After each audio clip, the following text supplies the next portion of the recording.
If you have ever felt love, then you have also felt heartbreak.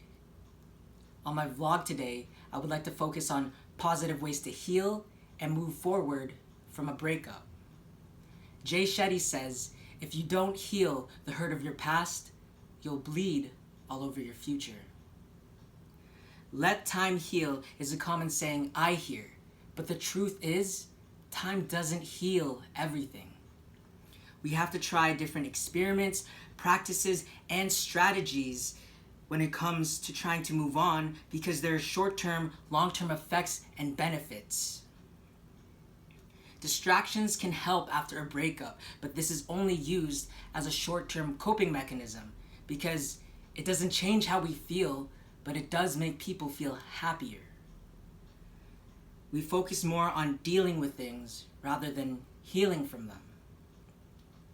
To heal long-term, you need to feel every emotion. You need to feel how you feel and how this person has made you feel in this situation.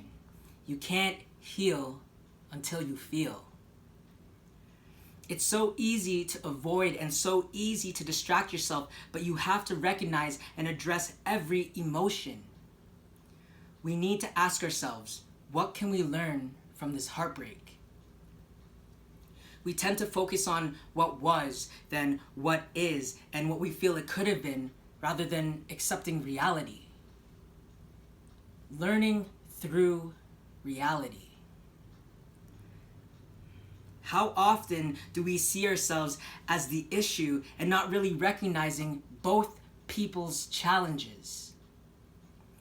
This reminds me of what a good friend of mine named Gabe said to me once. There are 3 sides to every story.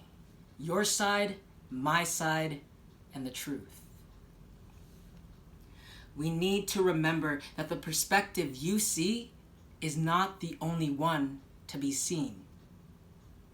There is always going to be a positive way and negative way to look at things. But when you're fixated on someone's negativity, you become that negativity. If you are constantly and consistently focusing and thinking about someone else's negativity, you start to let that control your life. Learn to be honest with yourself and your emotions, because once you start to understand them, that's the start of your healing process. The biggest mistake is to avoid it and run away, because when we don't give an emotion the attention it deserves, that emotion ends up digging even deeper. Walking away doesn't reduce the issue. You end up carrying it with you.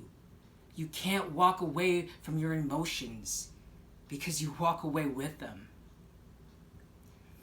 Expectations of love come from books and movies, and most of us live by this because we all want to believe that love is easy.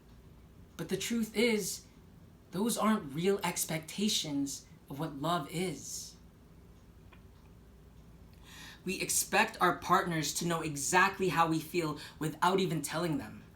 And we even expect them to read our minds, and when they can't, that's when we feel like it's not real or that it's not good enough, and that maybe it wasn't even love to begin with. It is so important to set real expectations together rather than a false expectation on your own. Breakups, they are a real reality check.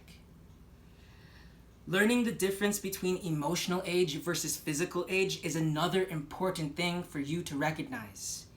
Being at the same emotional stage as someone is being at the same similar stage in life.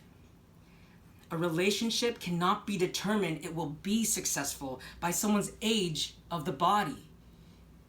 And a lot of people say, oh, he's too old for me or she's too young for me, when none of that really matters. You are building a relationship with that person's stage in life.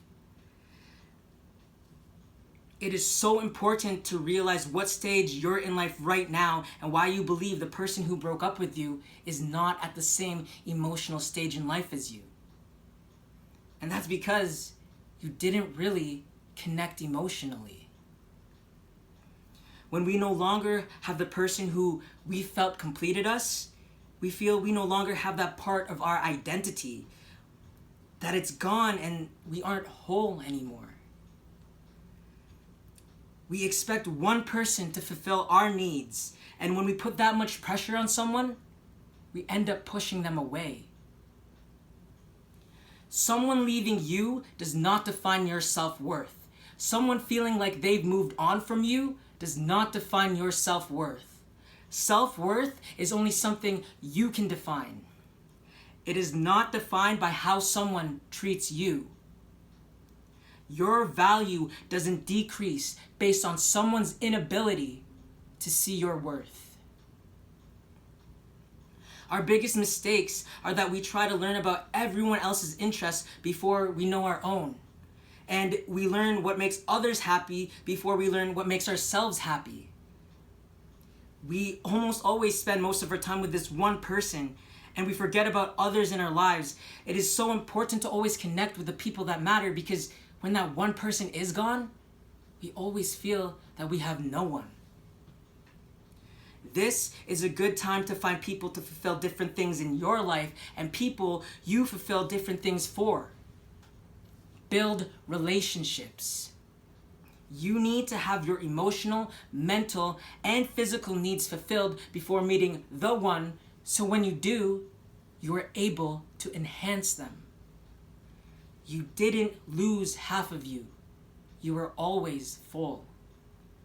As he says, use this time to build self-worth, build self-confidence. This is your time to really invest in yourself, to get to know yourself. This is your time to chase personal growth, your development, to chase your dreams, your passions, your potential, and your purpose. Not chase another person. We often lose ourselves in a relationship, so now we have to find ourselves in the heartbreak. So remember, focus on making yourself better, not on thinking you are better.